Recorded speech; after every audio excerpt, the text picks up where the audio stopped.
Welcome. Hi. How you doing? Good. How are you? I'm good. Hi, Chris. Hi there. Welcome. Hi, Chris. Thank you. Good to see both of you.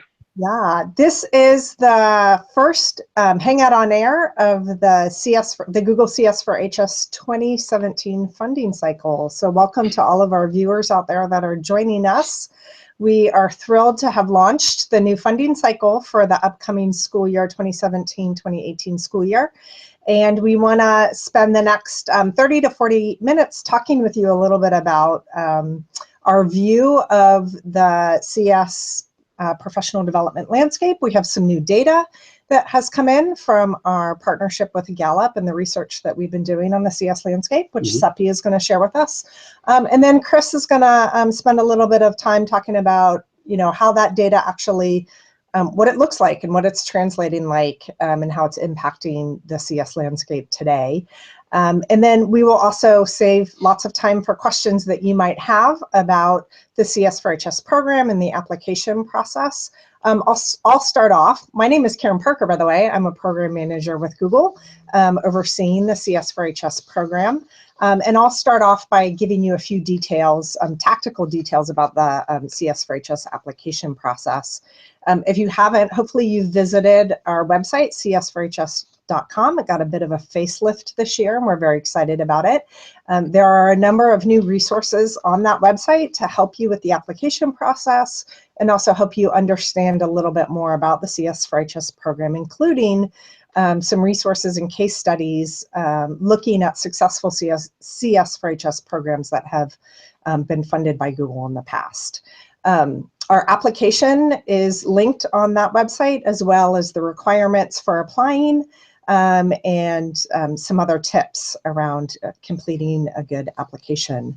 We also have a Google Plus community, which is linked off of that website. We encourage you to join that community and post questions.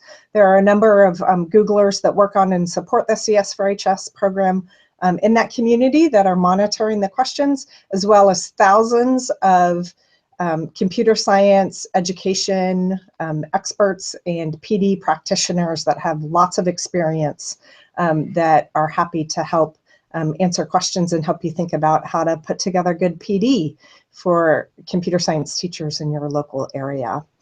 As I mentioned, the applications are open. They are due March 19th at 11:59 p.m. On March 19th, so you have a few months to be thinking about your plans and putting together your application. We will be doing a series of Hangouts on Air that are that will address different aspects of good professional development that are all that we expect you to address in the application. And we will also be at the SIGC conference in Seattle, Washington in March 8th through the 11th. We will be there to answer any questions you have and fill in any details on the CS4HS program just a few days, a week or so before the applications are actually due. So with no further ado, we will get into the good stuff, which is the data and the details and the understanding of the CS landscape and what it means to provide good professional development for teachers. So I'll turn it over to Sepi. Awesome. Thank you. Hi, everyone. It's great to be here. Thank you, Karen, for inviting me. My name is Sepi. I head up research and development for Google's K-12 education team. I'm going to set the stage a little bit and give you some insights on the landscape of CS education and highlight some points that I think will segue nicely into Chris Stephenson's segment. So to set the stage a little bit, we know that there's a lack of diversity in technical roles at Google and beyond. We also know that there's many groups are not participating in the CS education pathway equally. So for example, in the US, that would be girls, Black and Latino students. And combining that with the fact that technical advancements are really creating a need for more diverse students and more opportunity to creating more opportunities for those students is becoming more and more critical. And realizing that we really want to make a dent, if you will, in the research space and really try to do some research that's large in scope. So we partnered with Gallup a few years back to conduct a multi-year study on the landscape of research or landscape of computer science education, where we really surveyed and focused on awareness, perceptions, opportunities, and limitations for CS education, the K-12 space. As I said earlier, it was kind of the largest research study of its kind. So in total, we surveyed 16,469 students in year 2, cut across important groups in the K-12 education ecosystem. So we surveyed students, parents, teachers, principals, and superintendents. And for our student and parent groups, we really over-indexed to ensure that we had equal representation, representative samples of Black and Hispanic respondents as well. And the surveys are, again, representative nationally. So we have significant representation of principals as well from approximately 12 states, which is really great for us because then we could do deeper dives into those 12 states.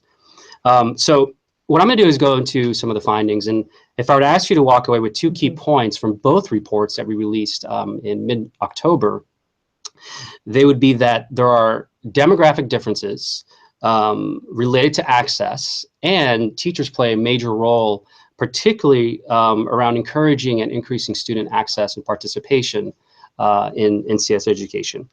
And really for us, it's a matter of how do we move away from CS education being a privilege and more to it being a right for all students to have access to. So let's dive into some of the data, starting with some of the key points that I just shared. So positive perceptions and value persist. So this is something that we found was the case from year 1, and the good news is it's still the case in year 2. Specifically, we found that 84% of parents, 84% of parents say that CS is at least as important as required classes like math, science, history, and English. Additionally, 60% of administrators and teachers agree that CS should be required when available. So this is really important. So this tells us, again, that there's increased awareness and interest in CS education across the demographics, particularly amongst those who are important in the space, parents and our educators and school leaders. Now, but access is still not universal. Okay, and this is something I think that's worth highlighting. We found that 40% of K-12 principals report that they have CS classes with programming or coding, which is in of itself a big jump from year 1, where that number was only 25%. So year over year, this is actually very good. Yeah, one of the data points that we're excited about because it represents the biggest jump from the year 1 to year 2. But of course, this is still less than half of the schools. So it's still important for us to recognize that access is still not universal. We have a lot to do. And as I mentioned earlier, demographic differences were a major takeaway from year 2. And again, even though we found positive perceptions about CS and computer science careers, those sentiments still persist from our Black and Hispanic students. Specifically, Black and Hispanic students are 1.5 times and 1.7 times more likely than white students to be very interested to learn computer science. Yet, Black students have less access to CS classes in schools. And together, Black and Hispanic students have less access to or exposure to computers outside of school. So this is access to technology and computers, et cetera, at home. Now, why is that important? We also found that there's a relationship between simply access to technology outside of school and confidence to learn computer science. So these are important nuances to factor in as an educator when you're educating diverse students. So again, students are excited. They're very interested. Our Black and Hispanic students are particularly interested, but access is an issue. And on the perspective of gender, it's a bit of a different story in that influential adults in young girls' lives, we're interpreting the data as they're biased. So what's happening is that we found that overall boys receive a lot more encouragement than girls. This is a major problem. This is something that we can actually all confront, right? It's not necessarily a systemic thing or an issue that way, but it's individually we can inform. Specifically, teachers are 1.5 times more likely to tell boys that they'd be good at CS versus girls. And I think that's critical for this audience, right? And boys are 1.7 times as likely to be told by parents that they would be good at CS, and they are 2 times as likely to be told, to see someone like them in media. And that's also important because some other research we've done around perceptions, oftentimes, if students can't see themselves in those roles, they won't have the aspirations to pursue a CS career or a desire to learn CS. And of course, from some earlier research we've done from 2014 that we published around women who choose CS, one of the most influential factors that influence a woman's decision to study computer science is actually encouragement, especially from parents and teachers. So above and beyond their family background as far as income and education, it was that push, that encouragement from adults, especially educators and parents.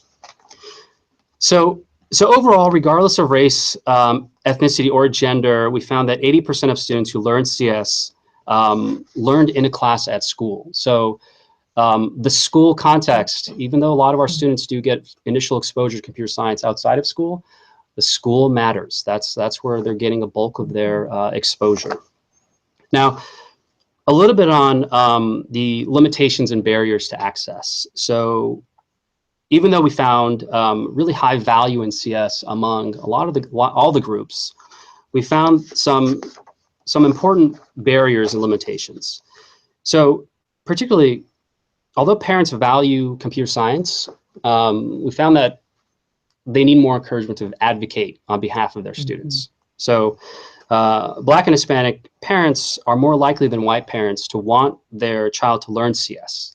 And 93% of parents see that computer science is a good use of school resources, but our parents aren't speaking up, right? So we found that less than 3 in 10 parents have expressed support for computer science to school officials. And I think it's also important for our educators to keep in mind in that how do we also encourage parents to become advocates for their students in their schools and in their communities. Additionally, with a little bit of sort of focusing on the teacher side, clearly having qualified teachers is by far the greatest barrier. So you kind of see here in this slide different areas of barriers, and we found that sort of stack ranking them, that focusing on testing and lack of trained teachers were ranked as some of the highest barriers to exposure to computer science. And clearly there's varying challenges at different levels, different areas. Educators at small or rural schools have different challenges and experiences, and may be forced to prioritize computer science a bit less. And high school educators, we found, are less likely to say that test prep is a barrier, but more likely to say that there's a lack of student demand. But of course, our research tells us quite the opposite. And finally, additional barriers, so that we've kind of highlighted here, and the opportunities that exist. So we found that test prep for other subjects areas is a stated barrier for many of our educators, particularly principals and teachers. And if you go to the next slide, sorry. There we go, sorry.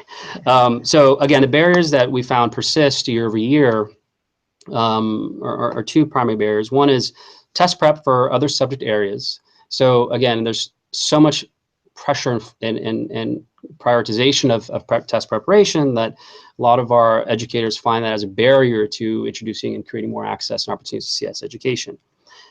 The opportunity there, however, is that principals agree that 7 in 10 principals agree that it's a good idea to incorporate CS into other subject areas, right? I think that's an interesting point, and I imagine something that maybe we'll talk about shortly. And another major barrier is lack of trained teachers that are trained in computer science. But on the flip side, the opportunity is that from the teacher's perspective, 3 in 5 say they are willing to spend their own time to learn more about computer science education. So the motivation is there from our teacher corps, right? They're excited about this opportunity, so we just have to find those ways to facilitate that. So finally, I'll leave you with a few recommendations. I know I kind of sped through the 2 reports for year 2, so one of the recommendations is really introduce computer science learning opportunities through incorporating it into other subject areas. So that's kind of one of the points I've made already. Another one is we really want to increase awareness and support of teacher training in CS to take advantage of teachers' interests. And I think CS4HS is a great medium for that. Additionally, we want to be thoughtful with CS images and who we support towards CS. We really want to begin dispelling stereotypes about who can and can't do CS, and we really want to encourage students, especially our girls and our Black and Hispanic students, those who are underrepresented, and our low-income students as well, to engage in CS. And finally, cutting across sort of all of the findings is really want to understand the disparate circumstances that our students are coming from. You know, students who are who live in our urban centers have very unique challenges than our students who are living in our rural areas across the country, and how we approach them and how we support their educators and schools. We need to be mindful of the context of that. So if you'd like to learn more about the research and dig deeper into the two reports, we published 2 reports representing year 2.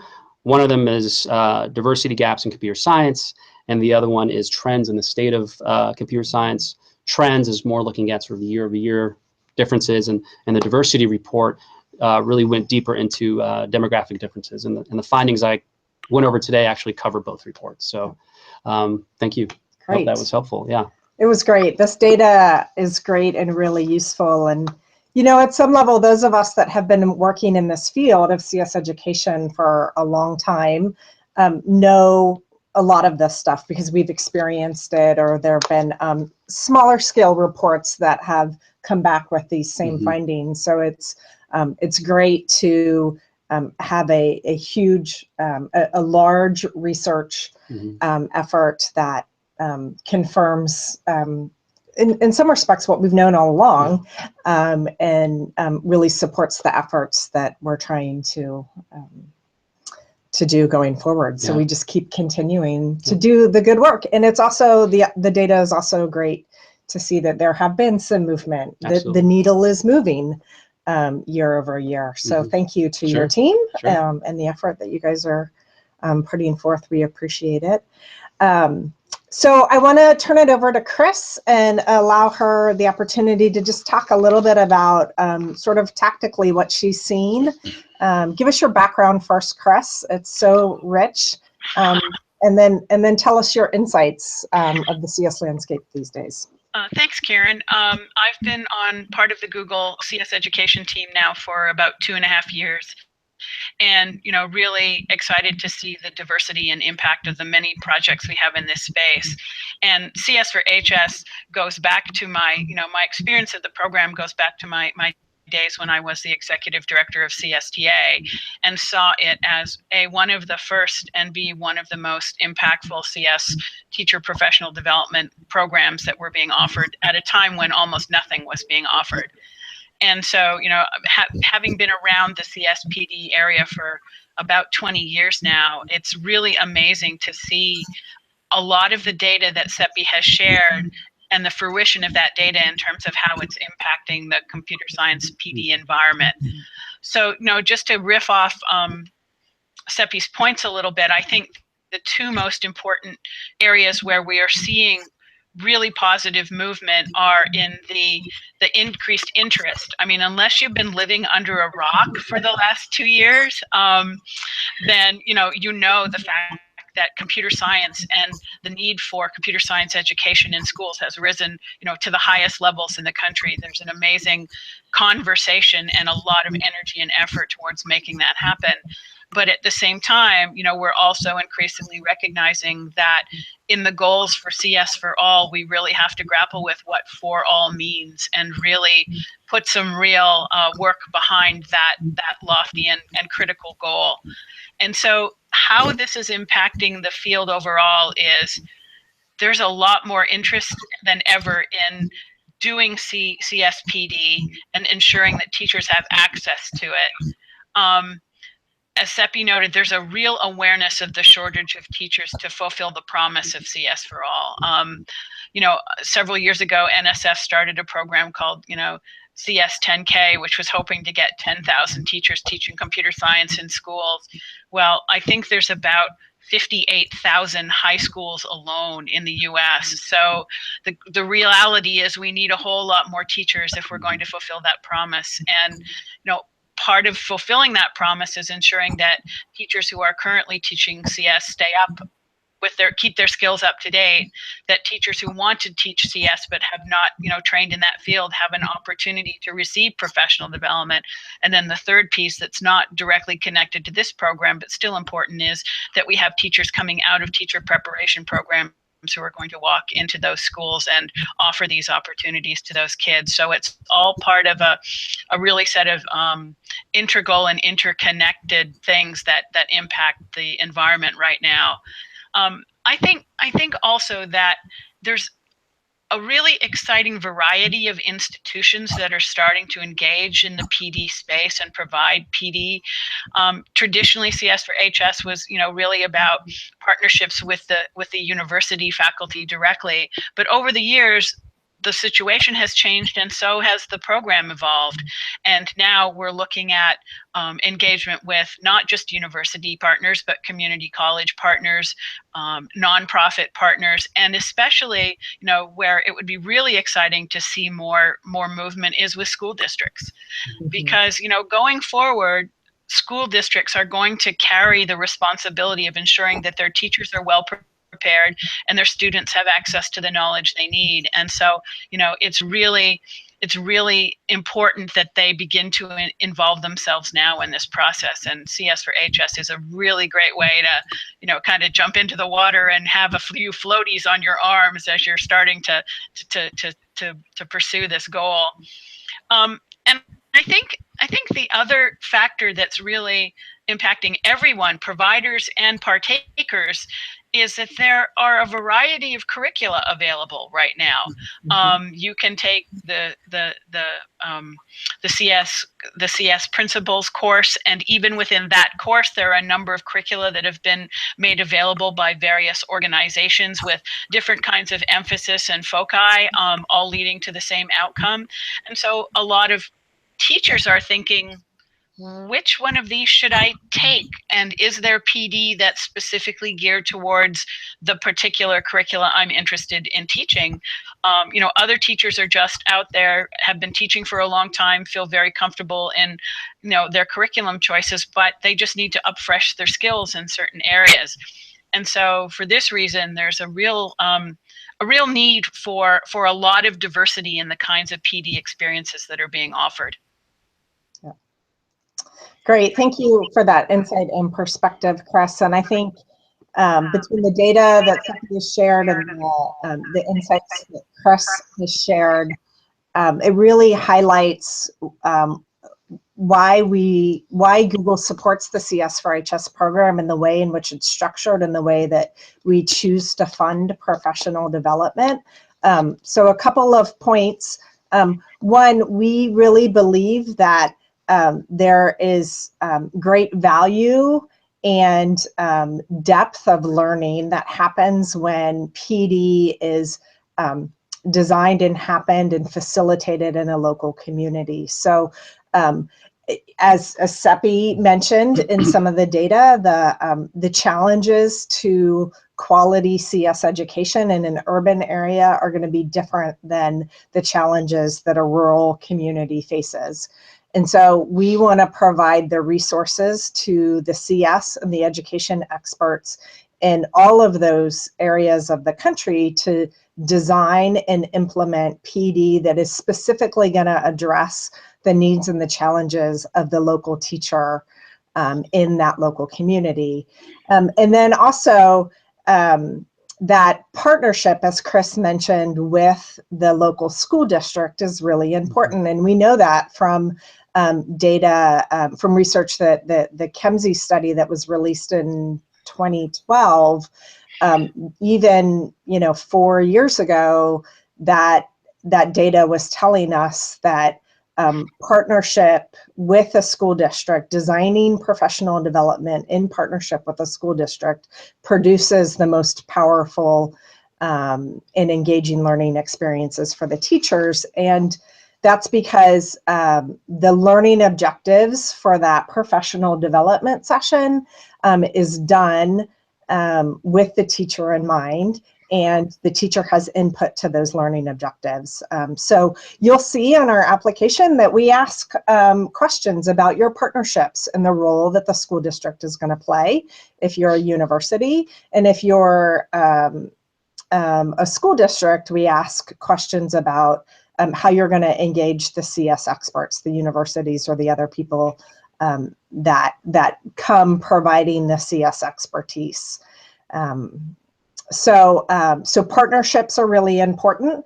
The other piece that is really important that Chris alluded to was the curriculum and the content of the actual PD. We're seeing an increasing request even in our own data that we're collecting from past CS4HS participants that differentiated content is important, that we're now at a place where we have teachers that have time and experience teaching CS, and as Chris said, they are coming back to a PD program to keep their skills and their understanding of CS relevant, because the CS field does change quickly. And then you have teachers that are brand new, that really know nothing about computer science or good pedagogy and teaching computer science. So it's important in designing our PD opportunities that we're keeping those two sort of categories or differentiated learners in mind, and we're designing learning objectives specifically for them. And we actually, in future Hangouts, we're going to have some conversations with some past CS4HS awardees who have done that successfully, that they've brought together experienced teachers and brand new teachers into a CS4HS program and provided learning opportunities for both of them and have had good outcomes. So we think that it is possible, and believe that from the data that we're seeing that it's powerful, because that there then creates a community, a mentoring and a supportive community where the teachers are building relationships and supporting each other and learning from each other. Chris, did you have something you wanted to add? Yeah, I just wanted to emphasize something you said, because I think it's another really big change that we're seeing in the environment. I mean, many years ago, when you used to go to computer science PD, it was, here's the latest tool, and here's the technical knowledge to learn how to use this tool, and now you can take this tool back to your classroom and teach with it or teach it to your students. And that worked really well for a certain population of students and not really broadly beyond the usual suspects. And I think the other really big difference we've seen in how professional development is provided over the last 5 years is the real engagement with pedagogy. How do we teach effectively, and how do we teach impactfully for a very diverse group of students? I mean, we talked about, we now have a diverse population of teachers, and how do we adjust to what their learning needs are? But at the same time, we need to build into these experiences ways of helping those teachers learn how to teach this broader population of students. And I think this engagement with pedagogy is a real indicator of the coming of age of the discipline and the maturity of our discipline, because we've moved from focusing exclusively on tools to talking about how do we educate all our young people. And I think that's incredibly important, and it's a real positive step forward for our discipline and for our teachers too. Yeah, thank you for making that point. And we actually, we have a question related to that on the application also. We want to see a well thought out plan for how you're going to take the CS concepts that you're teaching the teachers and ensure that they are effectively able to teach those in the classroom and transfer those concepts to students at a broad level. Did you have yeah, I just sort of echoing and maybe sounding a little bit too abstract, but I really think it's critical to think beyond sort of transactional approaches to professional development. I mean, what we're trying to do here is transform the landscape. And to transform the landscape, I mean, you really have to think of the pedagogy. You have to think about the important partnerships in the local communities And it's really being inclusive of that, I think, is going to be really important to any of the applications that come in, and thinking through that and how you do that. But yeah. Yeah, that reminds me, I was reading some research that the CAS organization in the UK released recently, specifically written by Sue Sentence, and she talked about the importance of really working with CS teachers and creating a hunger and an appetite for learning, because the field changes so quickly that we really need to think bigger and longer term about how do we get these teachers to learn themselves, right? And be in this constant learning and exploration and sort of research mode, where they're experimenting and trying new things, and that our PD can set the stage for that. And I think that's where the community of practice element, which is also a big emphasis on our application, comes in, that the good communities of practice can sort of set the stage for teachers to be thinking in that way, and to be working together, to be thinking about CS. Yeah, I think that's a really important point, Karen, because, you know, when you've been in the classroom, you know that you can go to a professional development experience and you learn a lot and you feel so pumped when you come out. And yes, you've modeled it and you've showed it to other teachers and it worked great. And then you go into the classroom and you actually teach it for the first time and you find the things that just don't work as well. And having that group of peers to kind of bounce things off of and you know, talk about both your, you know, your successes and your failures and how you move to the next level is really, really important, because that's where the rubber meets the road. That's where we put our learning as teachers into practice. And until we do, we don't always know how it's going to go. Right. And honestly, that's how the tech industry kind of operates, right? We have this notion of failing and failing fast. Like it's not okay. There's nothing wrong with messing up and making mistakes. It's about learning and recovering and trying again the next time. And so I think it's powerful for teachers to model that for their students, and the students that are really interested in computer science will benefit from that modeling as they move on in their careers, or move on in their studies, and hopefully potentially their careers in the computer science field. So great. So the last thing that I want to cover is just, again, a few more details about the application process. We have a companion. If you look on the website, one of the resources that we have is an application companion that actually goes into a little bit more detail, a lot of the stuff that we've covered in this conversation today about what we're looking for behind some of our questions. So I encourage you to take a look at that. And then we also have an email address for you, cs4hs@google.com. Again, an email address that a number of us at the CS4HS team at Google are on and are monitoring, and would be happy to answer any questions that you have about the application process. And we do have a few minutes for questions. So if folks have questions, please feel free to pop them into the Hangout On Air, or you can post them on the Google Plus community, or even on the YouTube page, and we will grab those. As I mentioned earlier, we'll be at SIGSE, which is the Special Interest Group on Computer Science Education. It's sponsored by the ACM. It's an annual conference that is specifically focused on computer science education in the K-12 space and the undergraduate space. So it tends to be a lot of university professors, but there are also you know, a number of companies, Google included, as well as or nonprofit organizations that are involved in the computer science education space. Google, we will be there. We will have a booth.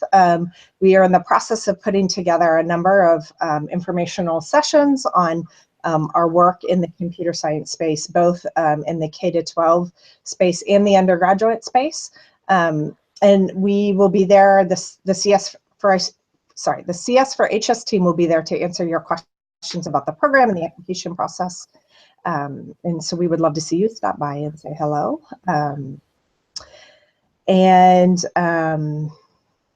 your slides, we're going to make those available too. I think Great. We'll probably post those on the YouTube page as well as on the Google Plus community. And where is your research again? The detailed research? You can access all of our research on g.co/CS edu research, and it's embedded in the presentation or the slide. So that's where you can see our portfolio of research that we've done over the past few years. That includes our many fantastic publications coming out of the Gallup partnership, some recent research we published on community colleges and the pathway to a CS degree from community colleges, and other stuff. So yeah, please check them out. Great. Well, I'm not seeing any questions pop up, but again, we're at the CS4HS Google Plus community, as well as our email address, which is cs4hs@google.com. Would love to address any questions that you have. Karen, one question that still comes up is, does Google care, does the CS4HS program care about the modality for the courses? Are there restrictions in terms of how the course can be offered? Can you just address that a little bit? Yeah, that's a great question, Chris.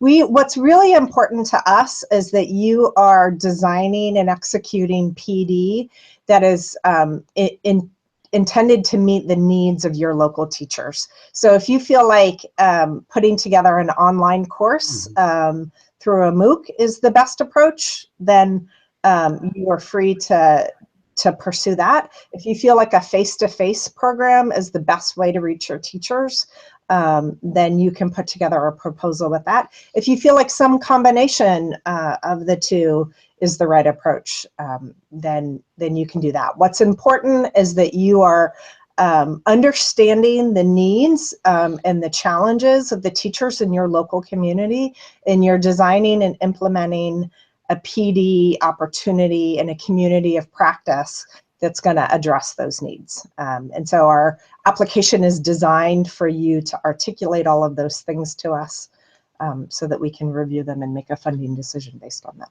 So I have a question for you, Karen. Yeah. Is there a way that new applicants can learn from past CS4HS recipients, kind of what they did and where they are? Yeah, okay. That's a great question. Our Google Plus community is specifically designed for that. I think we have over 3,000 members in that community, and that is a global community, so you can connect with people in Europe and Africa and Australia and New Zealand who have doing this, or of course the hundreds of people across the US that are doing that. So that's a great opportunity. And then SIGSI is a great opportunity too. Obviously that's just a few weeks before the applications are due, but it's a great networking opportunity, and we're happy to help you make connections at SIGSI with people. So let's see, we do have another question. There's already a lot of curricula already available from previous CS4HS programs. Is there a straightforward way to find the best ones to adapt for my local area? That is a great question. Do you have an answer for that question, Chris? Just to clarify, when I was talking about the breadth of curriculum that are available, they're curricula that CS4HS providers have used, but they're not necessarily curricula from CS4HS. So, you know, some of the examples are the code.org curriculum, the mobile programming curriculum, the PTLW curriculum.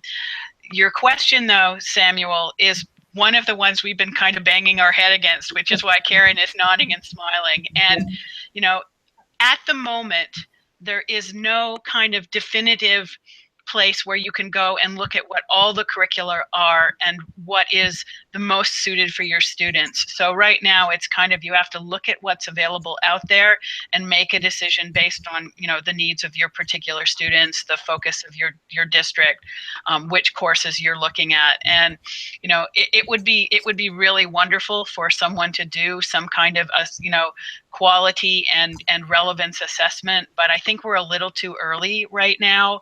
A lot of this curricula has just been released, but we feel your pain and wish there were a better answer.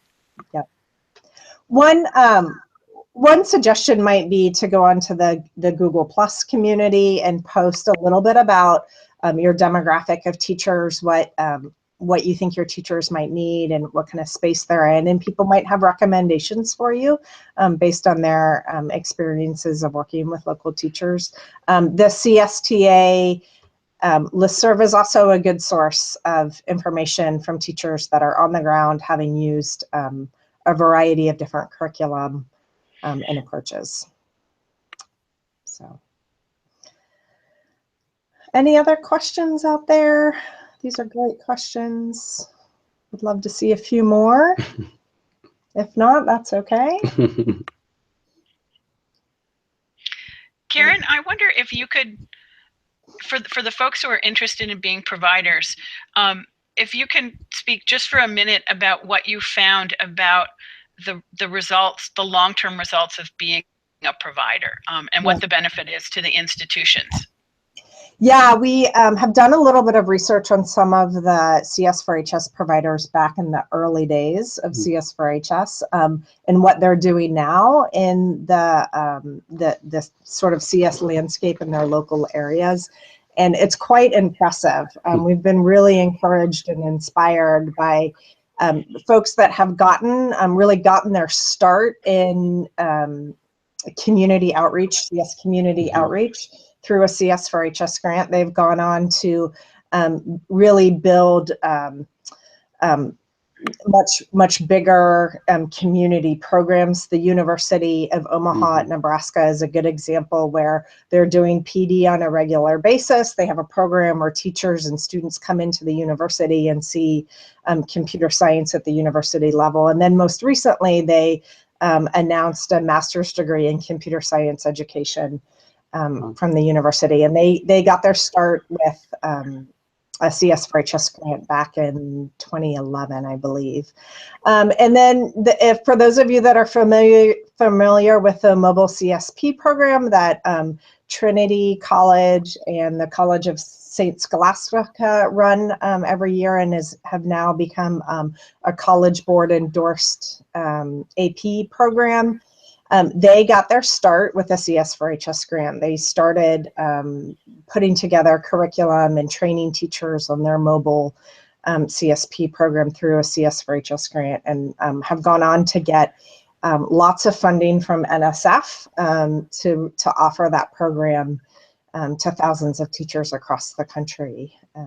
So I could go on and talk for another hour about what other